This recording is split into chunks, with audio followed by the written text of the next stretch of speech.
नमस्कार प्यारे बच्चों, आशा करता हूँ आप सब अच्छे होंगे। तो चलिए शुरू करते हैं। तो आज की हमारी कार्यपत्रिका हिंदी कार्यपत्रिका होने वाली है और ये कार्यपत्रिका संख्या है 123। चलिए देखते हैं इसमें क्या कुछ है करने को। तो सबसे पहले यहाँ पर है संज्ञा के भेद। तो चलिए इसको पढ़ते हैं। बच्चों, आपने पाठ बहादुर बित्तो अच्छे से पढ़ा होगा। कुछ दिन पहले हमने संज्ञा के बारे में पढ़ा था। अच्छा, चलिए एक बार इसे दोहरा लेते हैं कि संज्ञा क्या है। किसी प्राणी, वस्तु, स्थान या भाव के नाम का बोध कराने वाले शब्द संज्ञा शब्द कहलाते हैं। यानी कि संज्ञा क्या है? संज्ञा एक तो शब्द है। कौन से शब्द हैं? क्या खास है उन शब्दों में? वो शब्द किसी न किसी चीज के नाम हैं।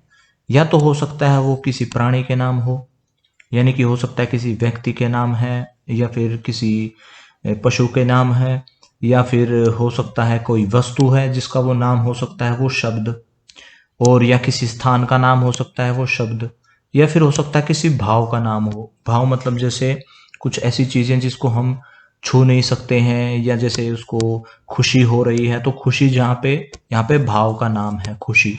तो अगर हम खुशी शब्द लिखते हैं तो वो शब्द संज्ञा शब्द है, यानी कि किसी का भी नाम। तो इसको हम कैसे पता लगा सकते हैं?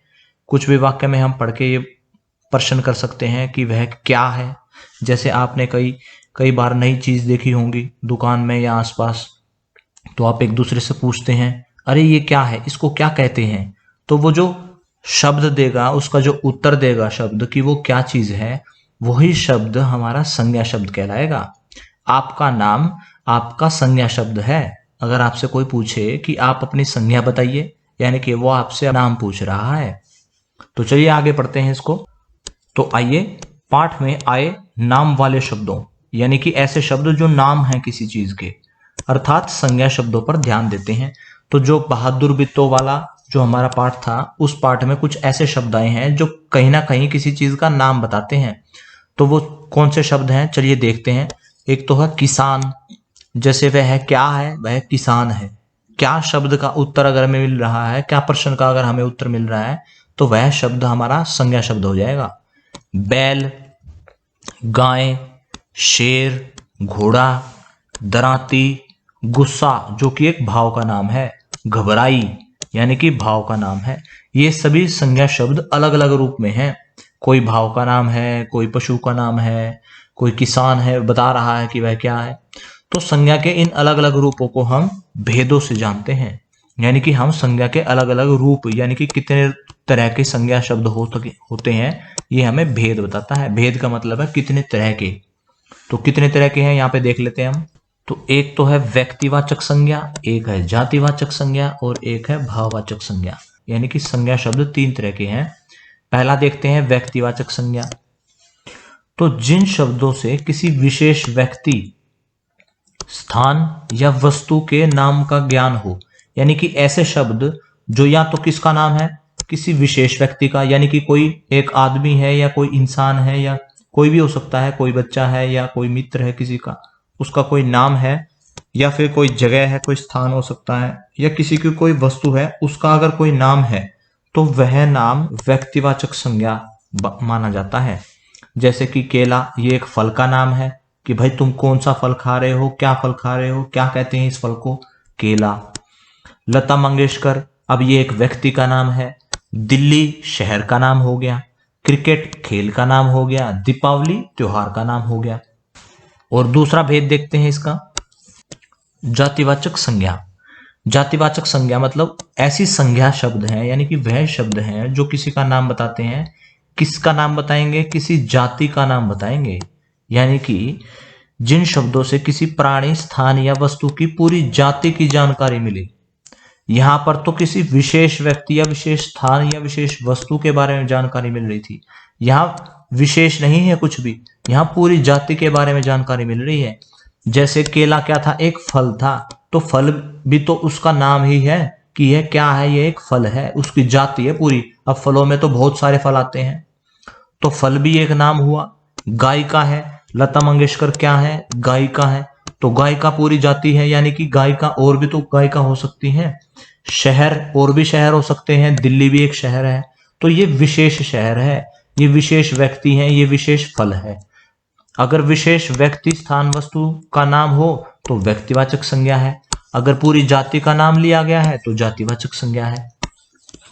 तो ये जैसे फल है, गाय का, शहर, खेल, त्योहार, जानवर, ये सारे के सारे नाम किसके लिए हैं? एक जाति के लिए हैं। यानी कि जानवर में कोई भी जानवर हो सकता है, कोई विशेष जानवर की बात हम नहीं कर रहे। त्योहार में कोई विशेष त्योहार भी हो सकता है, हम तो पूरे सारे त्योहार जाति की बात कर रहे हैं। खेल, गाय का, शहर, ऐसे ही हमारे कौन से शब्द हो जाएंगे जो जाति दिखा रहे हैं, जाति बता रहे हैं। तो हमारे ये शब्द क्या हो जाएंगे? जातिवाचक संज्ञा। तीसरा देखते हैं भाववाचक संज्ञा। ऐसे शब्द जो किसी भाव का नाम है। अब भाव क्या होते हैं? व्यक्ति, वस्तु, स्थान कैसा है या उसके गुण, दोष या मन के भावों की जानकारी देने वाले जो शब्द हैं, जैसे मित्रता, हरियाली, गर्माहट, खुशी, सुंदरता।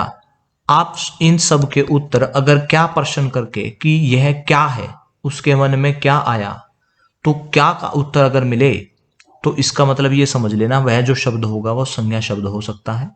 तो जैसे इसको कह सकते हैं कि यहाँ पर बहुत हरियाली है। क्या है? यहाँ पर हरियाली है। गर्माहट है, खुशी है, इसमें बहुत सुंदरता है। क्या है? सुंदरता है। तो क्या शब्द का उत्तर हमें बार बार मिल रहा है? तो व्यक्तिवाचक संज्ञा, जातिवाचक संज्ञा और भाववाचक संज्ञा, ये 3 तरह की संज्ञा के भेद हैं। चलिए आगे इसको देखते हैं। तो यहाँ पे प्रश्न 1 क्या कहता है? नीचे लिखे गए शब्दों को संज्ञा के भेद के आधार पर सही जगह में लिखिए। तो शब्द क्या है हमारे? बित्तो, पक्षी, सुनीता, दोस्ती, सब्जी, मिठास, दराती, इमारत, बचपन, शेर, अध्यापक, सफलता। ये सारे शब्द हैं। इन शब्दों में से हमें छांट कर लिखना है कि वह व्यक्तिवाचक संज्ञा कौन सा शब्द है, जातिवाचक संज्ञा कौन सा शब्द है और भाववाचक संज्ञा कौन कौन सा शब्द है। तो पहला शब्द देखते हैं, बित्तो। बित्तो तो एक व्यक्ति का नाम है, तो यहां पर व्यक्तिवाचक संज्ञा में बित्तो आ जाएगा। अगला शब्द है पक्षी। अब पक्षी तो कोई भी पक्षी हो सकता है। पक्षी में तो बहुत जाति हैं, पक्षी तो बहुत तरह के हैं, किसी एक पक्षी के बारे में बात नहीं हुई। लेकिन ये जरूर बताया है कि ये पशु है, पक्षी है, इंसान, व्यक्ति, क्या है? पक्षी है। तो एक जाति का तो नाम लिया ही गया है, तो पक्षी आ जाएगा हमारा जातिवाचक संज्ञा में। अगला शब्द है सुनीता, जो कि एक व्यक्ति का नाम है, तो ये व्यक्तिवाचक संज्ञा में लिखा जाएगा। सुनीता शब्द को हम व्यक्तिवाचक संज्ञा में लिखेंगे, जो कि पहले से लिखा हुआ है। दोस्ती, दोस्ती कोई ऐसी चीज है, हमें कोई छू नहीं सकते उस चीज को, लेकिन भाव का नाम है ये, तो यहां पर भाववाचक संज्ञा में आएगा दोस्ती। जैसे सफलता आया हुआ है। सब्जी आया है हमारा जातिवाचक संज्ञा में। किसी एक सब्जी की हम बात नहीं कर रहे, सब्जी कोई भी हो सकती है। अगला शब्द है हमारा मिठास। अब मिठास भी कुछ ऐसा ही शब्द है जैसे सफलता और दोस्ती। इसको छू नहीं सकते, ये कोई ऐसी वस्तु नहीं है जिसको हम देख सकते, छू सकते हैं। तो ये आ जाएगा हमारा भाव में, क्योंकि एक भाव का नाम है मिठास। अगला शब्द है दराती। दराती एक वस्तु का नाम है, किसी चीज को काटने के लिए इस्तेमाल होने वाला ये वस्तु है एक, तो ये वस्तु का नाम हो गया, तो ये आ जाएगा हमारा व्यक्तिवाचक संज्ञा में। इमारत। अब इमारत तो कोई भी एक इमारत हो सकती है, सबकी इमारत का आप अपना अपना एक अलग नाम भी रख सकते हैं, जैसे कोई अपने घर का नाम भी रख सकता है। तो जो वह नाम आएगा, वह शब्द जो आएगा, फिर वो व्यक्तिवाचक संज्ञा में आएगा। लेकिन घर है, इमारत है, ये तो कोई भी हो सकती है ना, पूरी जाति है। इमारत में तो बहुत सारी इमारत हो सकती है, कोई एक इमारत का नाम यहां नहीं लिखा है, तो इमारत शब्द को हम जातिवाचक संज्ञा में लिखेंगे।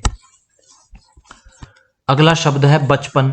ये भी ऐसी चीज है जिसको हम छू नहीं सकते, देख नहीं सकते, ये भाव है। बचपन हमारा भाव संज्ञा में आ जाएगा। अगला शब्द क्या है? अगला शब्द है हमारा शेर। शेर तो एक जाति का नाम है। अब शेर भी तो कई सारे हैं, आप मान सकते हैं किसी एक शेर का कोई नाम हो सकता है। अब उस शेर का अगर कोई नाम है, वह नाम वाला शब्द तो व्यक्तिवाचक संज्ञा में आता, लेकिन यहाँ तो कोई भी शेर हो सकता है ना, तो शेर तो जाति दिखा रहा है, तो जातिवाचक संज्ञा में हम शेर को लिख देंगे। अध्यापक भी जातिवाचक संज्ञा में आएगा। आपके अध्यापक का जो नाम है, वह नाम अगर यहां लिखा होता तो आप उसको व्यक्तिवाचक संज्ञा में लिखते, जैसे सुनीता है, जैसे बित्तो है। लेकिन यहाँ पे तो खाली अध्यापक लिखा है। अब अध्यापक तो बहुत सारे हैं, यानी कि पूरी की पूरी जाति है अध्यापक की, तो जातिवाचक संज्ञा में हम अध्यापक शब्द को लिखेंगे। सफलता, यहाँ पहले से भाववाचक संज्ञा में सफलता लिखा हुआ है। प्रश्न 2 क्या कहता है? नीचे दिए गए वाक्यांशों को पढ़कर आपके मन में कौन कौन से भाव आ रहे हैं? जैसे अपनी प्रशंसा सुनकर आपको डर लगता है, खुशी आती है या फिर दुख होता है, तो आप लिख सकते हैं खुशी। जैसे हमें भाव समझने में अगर दिक्कत हो रही है, आप इस प्रश्न को समझिए, भाव आपको समझ में आएगा। आपको चोट लगने पर आपके मन में कौन सा भाव आता है? डर, खुशी, दुख। तो दुख होता है, तो दुख शब्द आप यहां लिखेंगे। सुनसान अंधेरी जगह पर आपको डर लगता है, तो ये कोई ऐसी चीज नहीं है जिसको आप देख सकते हैं, पकड़ सकते हैं, उठा सकते हैं। ये तो आपके मन में भाव है, तो ये भाव के नाम है तीनों। प्रश्न 3 क्या कहता है? पाठ में अगर आप बित्तों की जगह होते तो शेर से निपटने के लिए क्या उपाय सोचते? अब आप पाठ को पढ़िए, पाठ को पढ़कर आपके मन में जो भी जवाब आए आप लिख सकते हैं। आज की क्लास यहीं ख़त्म होती है। अगर आपके कुछ डाउट्स अभी भी बाकी हैं तो आप कमेंट सेक्शन में पूछ सकते हैं। कल फिर मिलेंगे, कुछ नया सीखेंगे। तब तक के लिए धन्यवाद। जय हिंद।